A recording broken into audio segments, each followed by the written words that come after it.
Hello everyone, I welcome you all to SER, Smart English with Rahul. দর্শক বন্ধু, আজকে আমরা ট্রান্সফরমেশন নিয়ে আলোচনা করব। ট্রান্সফরমেশন ইংরেজি গ্রামারের অত্যন্ত গুরুত্বপূর্ণ একটি বিষয়। যে কোনো স্কুল, কলেজ বা ইউনিভার্সিটির পরীক্ষায় বা বিভিন্ন কম্পিটিটিভ এক্সামে এখান থেকে প্রায় প্রশ্ন জিজ্ঞাসা করা হয়। আচ্ছা, ট্রান্সফরমেশন কি? অর্থের পরিবর্তন না ঘটিয়ে বাক্যের রূপগত বা গঠনগত পরিবর্তন ঘটানোর নামই হচ্ছে ট্রান্সফরমেশন। যেমন, Sneha is a beautiful girl. Sneha একজন সুন্দরী মেয়ে। এবার যদি বলা হয় মেক ইট নেগেটিভ, বাক্যটিকে নাবাচক করো, তাহলে আমরা কি করতে পারি? Sneha is not a beautiful girl, right? লক্ষ্য করো, বাক্যটিতে আমরা নট ব্যবহার করেছি, অর্থাৎ বাক্যটি নেগেটিভ হয়ে গেছে, নাবাচক হয়ে গেছে। কিন্তু তার সঙ্গে আরেকটা জিনিস লক্ষ্য করো, বাক্যের অর্থেরও কিন্তু পরিবর্তন ঘটে গেছে। কি ছিল? Sneha is a beautiful girl, Sneha একজন সুন্দরী মেয়ে।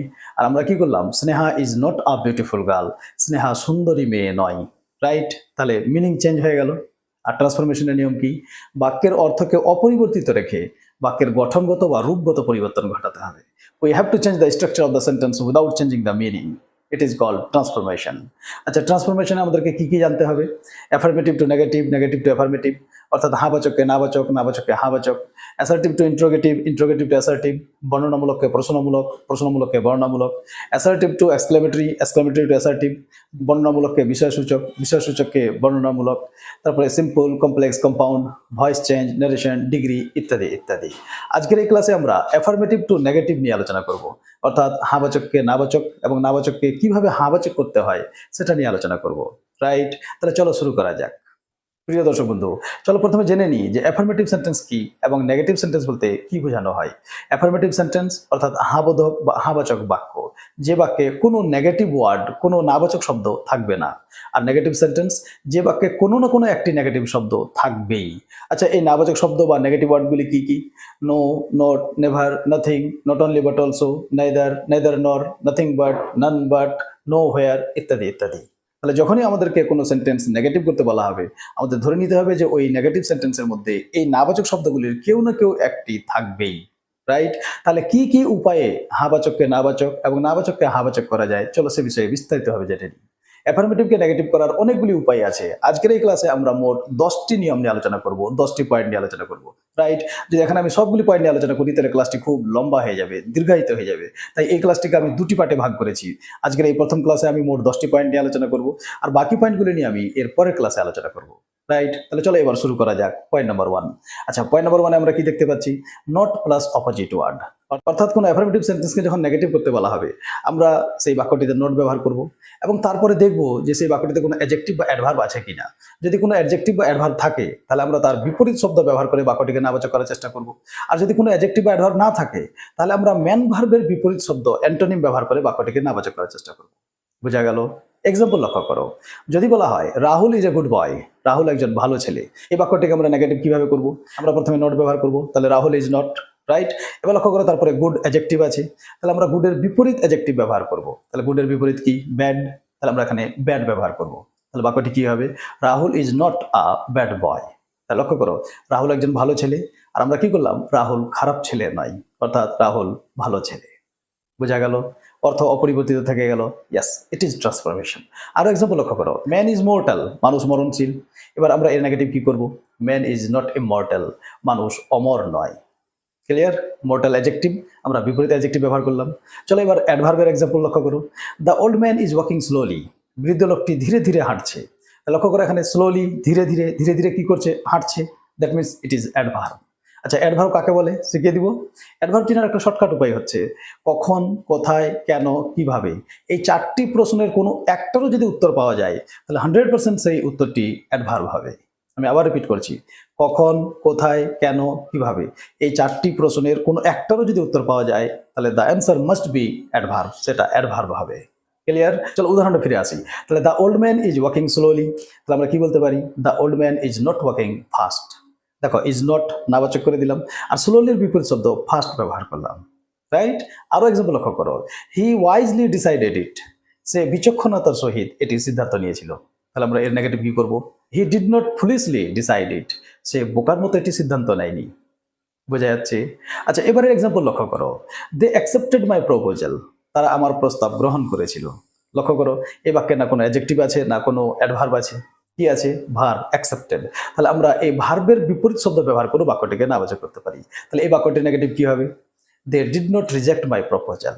লক্ষ্য করো, they did not past infinity ছিল, ওই জন্য আমরা নাবাচক করলাম, ডিড নট বেশি, রাইট। তারপরে অ্যাকসেপ্টেড এর বিপরীত শব্দ রিজেক্ট ব্যবহার করলাম। আরো এক্সাম্পল লক্ষ্য করো, হি ডিসলাইকস টি, সে চা অপছন্দ করে। এবার এই বাক্যের নেগেটিভ কি হবে? সে চা অপছন্দ করে, দ্যাট মিনস সে চা পছন্দ করে না, রাইট। তাহলে এর ইংলিশ করো, তাহলে he does not like tea. Clear? আচ্ছা, সব ক্ষেত্রেই যে আমরা ভার্বের বিপরীত শব্দ ব্যবহার করে নাবাচক করতে পারবো তা কিন্তু নয়। লক্ষ্য করো আরেকটা এক্সাম্পল, দে স দা তাজ, তারা তাজ দেখেছিল, অর্থাৎ তাজমহল দেখেছিল। এবার এই বাক্যটিকে যদি আমরা নেগেটিভ করি, কিভাবে করব? নট তো ব্যবহার করবোই, রাইট। They did not. আচ্ছা, তারপরে এই যে স মানে দেখেছিল, এর বিপরীত শব্দ আমরা কি ব্যবহার করব? বোঝা যাচ্ছে? তাহলে সবসময় ভার্বের অ্যান্টোনিম ব্যবহার করা সম্ভব হবে না, সবসময় ভার্বের বিপরীত শব্দ ব্যবহার করা সম্ভব নাও হতে পারে। যদি ভার্বের বিপরীত শব্দ ব্যবহার করতে সমস্যা হয় বা অ্যান্টোনিম ব্যবহার করা না যায়, তাহলে ওই ক্ষেত্রে আমরা আরেকটা বিকল্প পদ্ধতি অবলম্বন করতে পারি। কি? আমরা ওখানে ফেল টু বা মিস টু ব্যবহার করে বাক্যটিকে নাবাচক করতে পারি। অর্থাৎ দে স দা তাজ, আমরা এর নেগেটিভ করতে পারি they did not fail to see the Taj. বোঝা যাচ্ছে? আরো এক্সাম্পল লক্ষ্য করো, হি হেল্প দ্য ম্যান, সে লোকটিকে সাহায্য করেছিল। আমরা এই নেগেটিভ কি করতে পারি? He did not fail to help the man. বোঝা গেল কি বললাম? যেখানে বিপরীত শব্দ ব্যবহার করে নাবাচক করা সম্ভব হবে, আমরা সেখানে বিপরীত শব্দ ব্যবহার করব। আর যদি বিপরীত শব্দ ব্যবহার করা সম্ভব না হয়, তাহলে ওই ক্ষেত্রে আমরা fail to plus verb one অথবা miss to plus verb one ব্যবহার করে নাবাচক করব। বোঝা যাচ্ছে? ভালো লাগছে? যদি ভালো লেগে থাকে তাহলে ভিডিওটিকে লাইক করো, কমেন্ট করো, বন্ধু বান্ধবদের সঙ্গে ভিডিওটিকে শেয়ার করো। আর তোমরা যদি আমার ক্লাস প্রথম দেখে থাকো, তাহলে তোমাদের জানাই আছে কি করতে হবে। চ্যানেলটি সাবস্ক্রাইব করা না থাকলে সাবস্ক্রাইব করে নাও, আর ফেসবুকে দেখলে ফেসবুক পেজটিও ফলো করে নিও, রাইট। চলো এবার আমরা পয়েন্ট নাম্বার 2 তে চলে আসি। পয়েন্ট নাম্বার 2 তে আমরা জানবো যে কোনো অ্যাফার্মেটিভ সেন্টেন্সে অর্থাৎ হাবাচক বাক্যে যদি must, have to, has two থাকে, তাহলে আমরা এই শব্দগুলির পরিবর্তে can not but plus verb one অথবা can not help plus V I N G ব্যবহার করে বাক্যটিকে নেগেটিভ করব। আচ্ছা বলো তো, এই must, have to, has two কোন ক্ষেত্রে ব্যবহার করা হয়? অর্থাৎ কি অর্থ বোঝাতে ব্যবহার করা হয়? বাধ্যকতা বোঝাতে, রাইট। যেমন আই হ্যাভ টু গো দেয়ার, আমাকে সেখানে যেতে হবে, মানে আমি বাধ্য, আবার ইচ্ছা থাকুক আর না থাকুক আমাকে যেতেই হবে। ইউ মাস্ট ডু ইট, তুমি অবশ্যই এটা করবে, তাহলে এখানে তুমি এটা করতে বাধ্য। তাহলে বাধ্যকতা, নিশ্চয়তা, আবশ্যকতা বোঝাতে must, have to, has two ইত্যাদি ব্যবহার করা হয়, রাইট। তাহলে চলো এবার উদাহরণের মাধ্যমে বোঝার চেষ্টা করি। ধরো ইউ মাস্ট ডু ইট, তুমি অবশ্যই এটা করবে। এবার এই বাক্যটিকে যদি আমরা নেগেটিভ করি তাহলে কি করব? তাহলে আমরা সিম্পলি কি জানলাম যে must, have to, has to একে বাদ দিয়ে তার জায়গায় আমরা can not but plus verb one অথবা can not help plus V I N G ব্যবহার করব। তাহলে you can not but do it বা you can not help doing it. বোঝা যাচ্ছে? নেক্সট এক্সাম্পল লক্ষ্য করো, you have to go there, লক্ষ্য করো ভার্ব হ্যাভ প্লাস ইনফিনিটিভ চলে এসেছে, অর্থাৎ বাধ্যকতা বোঝাচ্ছে। তাহলে আমরা এর নেগেটিভ কিভাবে করবো? You can not but go there অথবা you can not help going there. Clear? আরো এক্সাম্পল লক্ষ্য করো, she has to return the book, negative কি হবে? She can not but return the book বা she can not help returning the book. আশা করি বুঝে গেছো। তাহলে আমরা পয়েন্ট নাম্বার 2 তে কি জানলাম যে must, have to, has two থাকলে তার পরিবর্তে আমরা can not but plus verb one অথবা can not help plus V I N G ব্যবহার করে বাক্যটিকে নেগেটিভ করব। আচ্ছা, আরেকটা এক্সাম্পল লক্ষ্য করো, হি হ্যাড টু ডু ইট, বলো তো এর নেগেটিভ কি হবে? লক্ষ্য করো, হ্যাড ব্যবহার করা হয়েছে, দ্যাট মিনস এটা পাস্ট টেন্সে আছে। এবার যদি এটা পাস্ট টেন্সে থাকে তাহলে আমাদেরকে ক্যানেরও পাস্ট ফর্ম ব্যবহার করতে হবে। And you are intelligent enough, তোমাদের জানাই আছে ক্যানের পাস্ট ফর্ম কি? কুড। Yes, exactly right. তাহলে আমরা he had to do it এর নেগেটিভ কিভাবে করব? He could not but do it অথবা he could not help doing it. Clear? চলো এবার পয়েন্ট নাম্বার 3। পয়েন্ট নাম্বার 3 তে আমরা কি দেখতে পাচ্ছি যে নট অনলি বাট অলসো ব্যবহার করেও অ্যাফার্মেটিভ সেন্টেন্সকে নেগেটিভ করা যায়। স্যার কোন ক্ষেত্রে? চলো বোঝার চেষ্টা করি। মনে রাখতে হবে কোনো অ্যাফার্মেটিভ সেন্টেন্সে দুটি নাউন যদি অ্যান্ড দ্বারা যুক্ত থাকে অথবা দুটি নাউন যদি বোথ অ্যান্ড দ্বারা যুক্ত থাকে, তাহলে ওই ক্ষেত্রে আমরা নট অনলি বাট অলসো ব্যবহার করে বাক্যটিকে নাবাচক করতে পারি। কিভাবে? যদি দুটি নাউন শুধু অ্যান্ড দ্বারা যুক্ত থাকে তাহলে আমরা প্রথম নাউনের আগে নট অনলি এবং অ্যান্ডের জায়গায় বাট অলসো ব্যবহার করে বাক্যটিকে নাবাচক করতে পারি। যেমন Riya and Raj are my friends. লক্ষ্য করো, রিয়া অ্যান্ড রাজ দুটি নাম অ্যান্ড দ্বারা যুক্ত আছে। তাহলে আমরা কি জানলাম? প্রথম নাউনের আগে নট অনলি আর অ্যান্ডের জায়গায় বাট অলসো। তাহলে চলো শুরু করো। তাহলে কি হবে answer? Not only Riya but also Raj is my friend. আচ্ছা, এখানে আরেকটা জিনিস লক্ষ্য করো, নট অনলি বাট অলসো তো ব্যবহার করেছি আমরা, কিন্তু অ্যাফার্মেটিভ সেন্টেন্সে লক্ষ্য করো আর আছে, আর আমরা এখানে কি ব্যবহার করলাম? ইজ। এখানে তোমাদের আরেকটা গুরুত্বপূর্ণ কনসেপ্ট শিখিয়ে দিই, মনে রাখতে হবে not only but also, neither নর, আইদার অর, এই শব্দগুলি বা এই কোরিলেটিভ কনজাংশনগুলি দ্বারা যখন দুটি সাবজেক্ট যুক্ত থাকবে, মনে রাখতে হবে এই ক্ষেত্রে শেষের সাবজেক্টটাই মেন সাবজেক্ট বা প্রধান সাবজেক্ট হিসেবে গণ্য হয়, এবং এই বাক্যের যে ভার্ব বা কোনো প্রোনাউন ব্যবহার করতে হলে সেই শেষের সাবজেক্ট অনুসারেই প্রোনাউন ব্যবহার করতে হবে। তাহলে এবার আমাদের নেগেটিভ সেন্টেন্সটি লক্ষ্য করো, not only Riya but also Raj. তাহলে এখানে বাট অলসোর পরে কে আছে? রাজ। আর আমরা কি জানলাম? শেষের সাবজেক্টটাই প্রধান সাবজেক্ট। তাহলে রাজ কি? সিঙ্গুলার। আর সিঙ্গুলার সাবজেক্টের জন্য সিঙ্গুলার ভার্ব ব্যবহার করতে হবে। বোঝা গেল না? আরেকটা এক্সাম্পল লক্ষ্য করো, not only the women but also her children has return home. বলো তো এখানে হ্যাভ হবে না হ্যাজ হবে? বুঝতে পারছো আমরা কি বললাম? যে not only but also, either or, neither নর দ্বারা যখন দুটি সাবজেক্ট যুক্ত থাকবে, শেষের সাবজেক্টটিকে প্রধান সাবজেক্ট ধরা হবে এবং তারপরে ভার্ব এবং প্রোনাউন শেষের সাবজেক্ট অনুসারে বসবে, রাইট? তাহলে এখানে লক্ষ্য করো, not only the women singular, but also her children, children কি? প্লুরাল। তাহলে এখানে মেন সাবজেক্ট কোনটা? যদি উইমেন হয় তাহলে হ্যাজ বসবে, আর যদি চিলড্রেন হয় তাহলে হ্যাভ হবে, রাইট? কারণ চিলড্রেন প্লুরাল, উইমেন সিঙ্গুলার। তাহলে আমরা কি জানলাম? যে এই ক্ষেত্রে শেষের সাবজেক্টটাই প্রধান সাবজেক্ট, অর্থাৎ এখানে এই সেন্টেন্সটার মেন সাবজেক্ট হচ্ছে হার চিলড্রেন, আর হার চিলড্রেন প্লুরাল, তাই এখানে হ্যাভ বসবে। বোঝা গেল? 100% পাক্কা? ইয়েস। তাহলে ফিরে এসো আমাদের মূল পয়েন্টে। আমরা কি বলছিলাম? যে Riya and Raj are my friends. আমরা কি করলাম? যে not only Riya but also Raj is my friend. Point clear? এবারে এক্সাম্পল লক্ষ্য করো, he is both honest and modest. বলো এর নেগেটিভ কি হবে? ভেরি সিম্পল, আমরা কি জানলাম? যে বোথ অ্যান্ড যদি থাকে তাহলে বোথের জায়গায় নট অনলি, আর অ্যান্ডের জায়গায় বাট অলসো। তাহলে আমরা নেগেটিভ কিভাবে করতে পারি? He is not only honest but also modest. Point clear? তাহলে আমরা সিম্পলি কি জানলাম? যে কোনো অ্যাফার্মেটিভ সেন্টেন্সে যদি দুটি নাউন অ্যান্ড দ্বারা যুক্ত থাকে তাহলে প্রথম নাউনের আগে নট অনলি, অ্যান্ডের জায়গায় বাট অলসো, রাইট? আর যদি দুটি নাউন বোথ এবং অ্যান্ড দ্বারা যুক্ত থাকে তাহলে বোথের পরিবর্তে নট অনলি আর অ্যান্ডের জায়গায় বাট অলসো ব্যবহার করে বাক্যটিকে নেগেটিভ করা যায়, রাইট? চলো এবার নেক্সট পয়েন্টে যাব। পয়েন্ট নাম্বার 4 আমরা জানবো লিস্টের ব্যবহার। It is very very important. বিভিন্ন কম্পিটিটিভ এক্সামে এখান থেকে প্রায় প্রশ্ন আসে। এই লিস্ট শব্দটি সম্পর্কে আমাদের দুটি পয়েন্ট মনে রাখতে হবে। কি কি?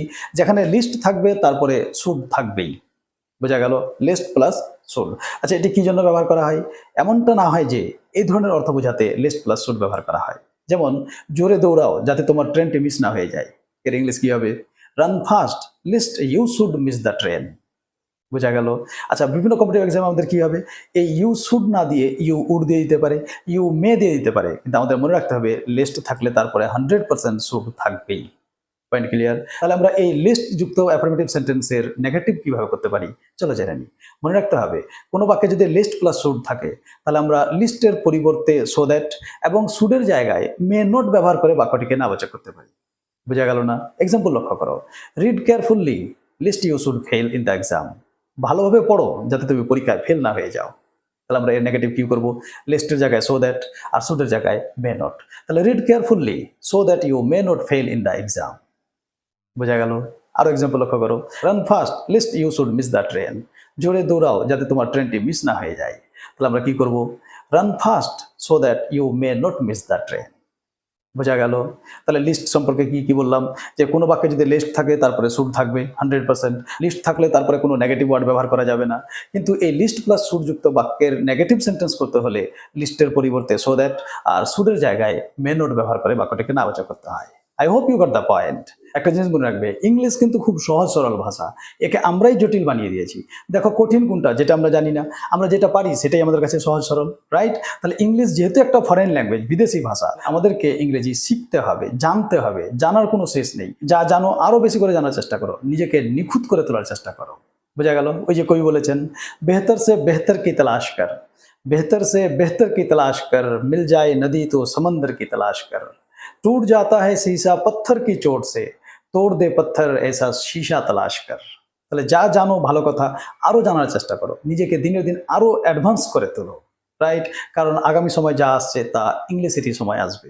ইংলিশ জানলে যুগের সঙ্গে টিকে থাকবে, আর যদি ইংলিশ না জানা থাকে তাহলে নিজেকে পিছিয়ে পড়া মনে হবে, রাইট? পয়েন্ট নাম্বার 5, এবারে আমরা জানবো যে কোনো অ্যাফার্মেটিভ সেন্টেন্সে অর্থাৎ হাবাচক বাক্যে যদি অনলি, অ্যালোন বা মেয়ারলি থাকে তাহলে এই শব্দগুলির পরিবর্তে আমরা ব্যক্তির জন্য নন বাট, জড়বস্তুর জন্য নাথিং বাট এবং কোনো সংখ্যা বা যদি বয়স বোঝায় তাহলে ওই ক্ষেত্রে নট মোর দেন বা নট লেস দেন ব্যবহার করে বাক্যটিকে নাবাচক করতে পারি। আচ্ছা, এই অনলি, অ্যালোন বা মেয়ারলি এদের অর্থ কি? শুধুমাত্র বা কেবলমাত্র।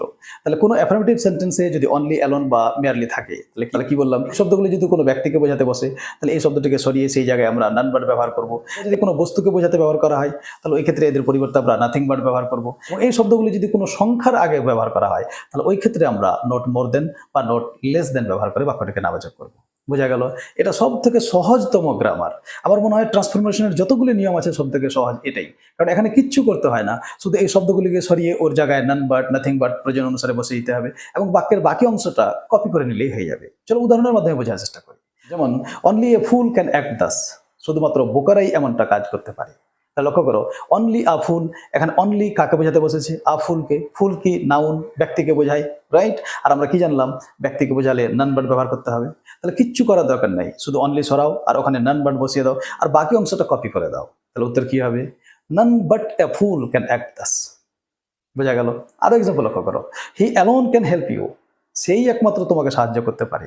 আচ্ছা, অ্যালোন আর অনলির ব্যবহারের ক্ষেত্রে একটা জিনিস লক্ষ্য করো, অনলি সাধারণত সাবজেক্টের আগে থাকে, অ্যালোন সাধারণত সাবজেক্টের পরে থাকে, কিন্তু দুই ক্ষেত্রেই আমরা যখন নান বাট বা নাথিং বাট ব্যবহার করব সেটা সাবজেক্টের আগেই ব্যবহার করব। তাহলে he alone can help you, এই বাক্যটি নেগেটিভ কি হবে? None but he can help you. আচ্ছা, এতে ছিল ব্যক্তির জন্য। এবার জড়বস্তুর উদাহরণ লক্ষ্য করো, আই লাইক অনলি সুইটস, আমি শুধুমাত্র মিষ্টি পছন্দ করি। তাহলে এর নেগেটিভ কি হবে? I like nothing but sweets. কেন কি? অনলি এখানে সুইটসকে বোঝাতে ব্যবহার করা হয়েছে। আচ্ছা, সুইটস কি? ব্যক্তি নয়, রাইট? আর যেহেতু ব্যক্তি নয় তাহলে নাথিং বাট বুঝবে। তাহলে I like nothing but sweets. Point clear? আরো এক্সাম্পল লক্ষ্য করো, he is watching merely A video, এই বাক্যটার বাংলা অর্থ কি? সে কেবলমাত্র একটা ভিডিওই তো দেখছে। বোঝা গেল? তাহলে এই বাক্যটি যদি আমাকে নাবাচক করতে হয়, তাহলে মেয়ারলিকে সরাতে হবে। ওই জায়গায় আমাকে কি বসাবো? লক্ষ্য করো, মেয়ারলি কার জন্য বসেছে? ভিডিও। ভিডিও ব্যক্তি নয়, তাহলে নাথিং বাট। তাহলে he is watching nothing but A video. Point clear? 100%। যারা এখনো ভিডিওটি লাইক করোনি, লাইক করে দাও। ক্লাসটি ইউজফুল মনে হচ্ছে কিনা কমেন্ট করে জানাও, বন্ধু বান্ধবদের সঙ্গে শেয়ার করো।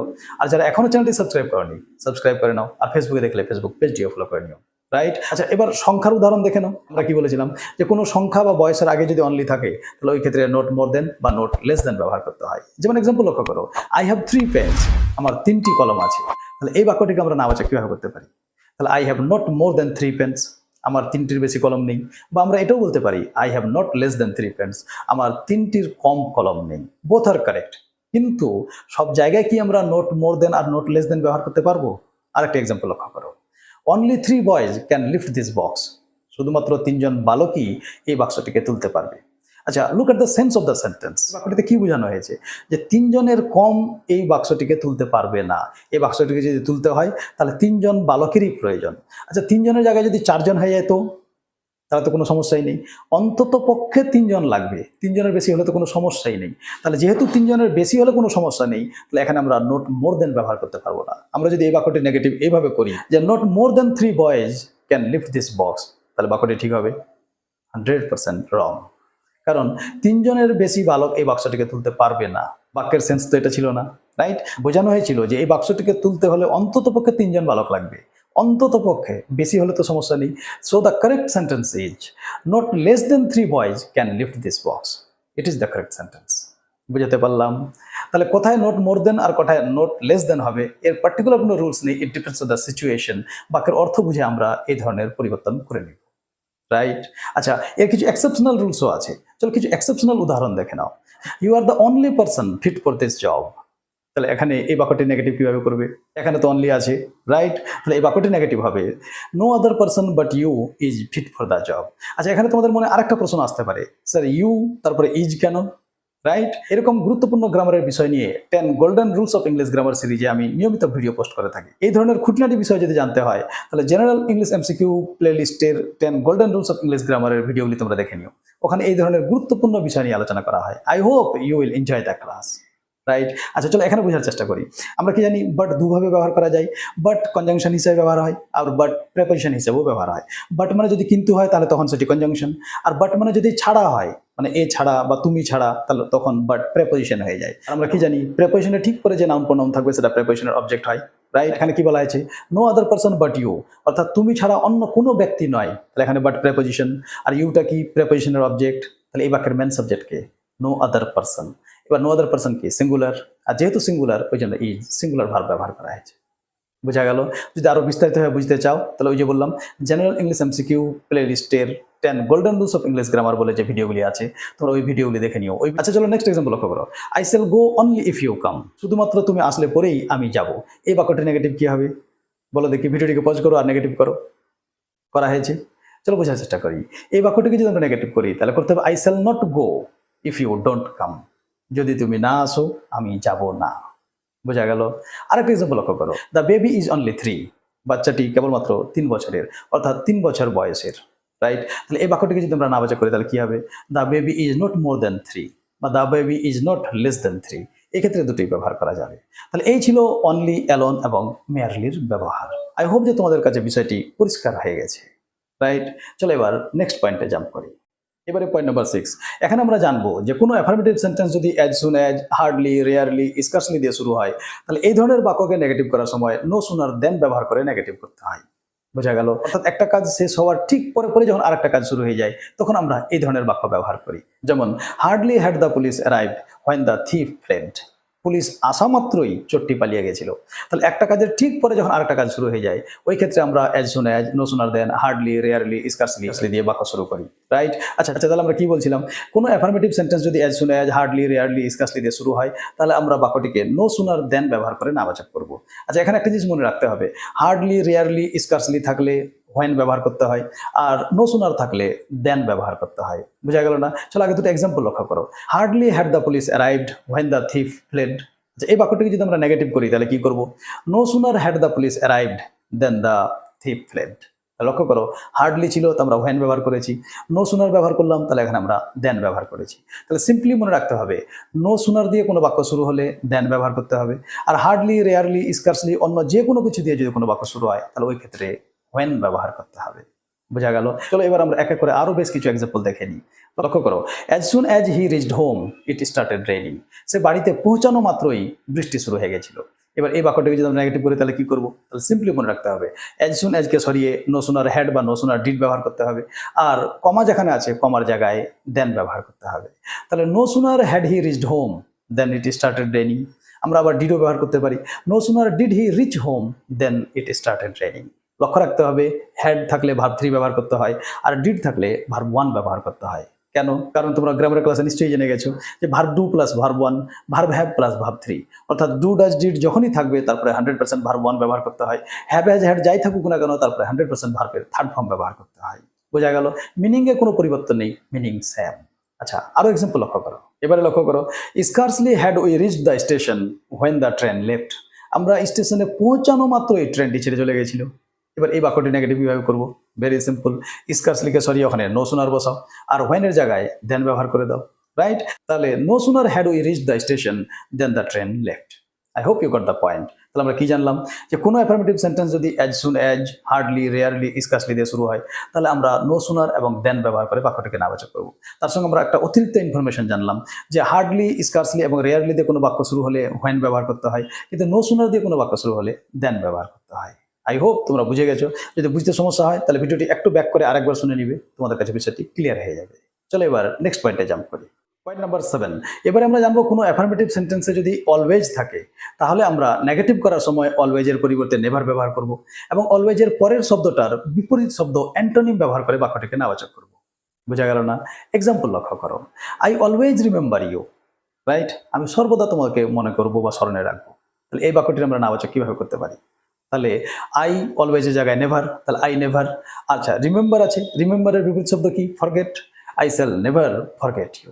লক্ষ্য করো, অলওয়েজের জায়গায় নেভার আর রিমেম্বারের বিপরীত শব্দ ফরগেট ব্যবহার করে দিয়েছি। আমরা আরও বলতে পারি আই অলওয়েজ লাভ ইংলিশ। আমি সর্বদা ইংলিশকে ভালোবাসি বলেই তো তোমাদের জন্য এত সুন্দর সুন্দর ভিডিও বানাচ্ছি। রাইট? আমি সবসময় চেষ্টা করি তোমাদের কাছে খুব গুরুত্বপূর্ণ ইনফরমেশনগুলিকে খুব সহজ সরলভাবে তুলে ধরার। রাইট? তাই তো? যদি তোমরাও আমার সঙ্গে একমত হও যে ক্লাসটি সত্যি ইউজফুল তাহলে অ্যাপ্রিসিয়েট করার চেষ্টা করো, ভিডিওটিকে লাইক করো, বন্ধু বান্ধবের সঙ্গে শেয়ার করো, এবং যারা এখনো চ্যানেলটি সাবস্ক্রাইব করোনি আর কিসের অপেক্ষা করছো? সাবস্ক্রাইব করতে তো কোনো পয়সা লাগে না, সাবস্ক্রাইব করো। ফেসবুকে দেখলে ফেসবুক পেজটিও লাইক করে নিও। রাইট? তাহলে যখনই আমি কোনো ভিডিও পোস্ট করবো সঙ্গে সঙ্গে তোমাদের কাছে তার নোটিফিকেশন চলে যাবে। চলো এবার মূল পয়েন্টে ফিরে আসি। তো কি বলছিলাম আমরা যে অলওয়েজ থাকলে নেগেটিভ করার সময় নেভার প্লাস অপোজিট ওয়ার্ড ব্যবহার করে আমরা বাক্যটিকে নাবাচক করবো। আরেকটা এক্সাম্পল লক্ষ্য করো, we should always speak the truth. আমাদের সর্বদা সত্য কথা বলা উচিত। তাহলে নেগেটিভ কি হবে? আমাদের কখনো মিথ্যা কথা বলা উচিত নয়, রাইট? তাহলে আমরা কি বলতে পারি? উই শুড নেভার টেল এ লাই। আমাদের কখনো মিথ্যা কথা বলা উচিত নয়। তাহলে এই ছিল আমাদের পয়েন্ট নাম্বার 8। এবার পয়েন্ট নাম্বার 9। যদি কোনো হ্যাঁবাচক বাক্য এভরি দিয়ে শুরু হয়, তাহলে আমরা বাক্যটিকে নেগেটিভ করার সময় there is no dot dot dot but ব্যবহার করে নাবাচক করব। বোঝা গেল না? কি বললাম? যদি কোনো অ্যাফার্মেটিভ সেন্টেন্সে এভরি থাকে, তাহলে আমরা নেগেটিভ করার সময় এভরিকে সরিয়ে there is no dot dot dot but ব্যবহার করে বাক্যটিকে নাবাচক করব। উদাহরণ লক্ষ্য করো, every mother loves her child. প্রত্যেক মাই তার শিশুকে বা তার সন্তানকে ভালোবাসে। এবার এই বাক্যটাকে যদি আমরা নাবাচক করি, তাহলে কিভাবে করবো? There is no mother but loves her child, right? আচ্ছা, everybody wants to be happy. সকলেই সুখী হতে চায়। এই বাক্যটি নেগেটিভ কি হবে? There is nobody but wants to be happy, right? আরো এক্সাম্পল লক্ষ্য করো, every rose has a thorn. প্রত্যেক গোলাপের কাঁটা আছে। তাহলে আমরা কি বলবো? There is no rose but has a thorn. আচ্ছা, সব ক্ষেত্রেই যে দেয়ার ইজ নো বাট ব্যবহার করে নাবাচক করা যায় তা কিন্তু নয়। যেমন দেখো, এভরিবডি ক্যান ডু দিস।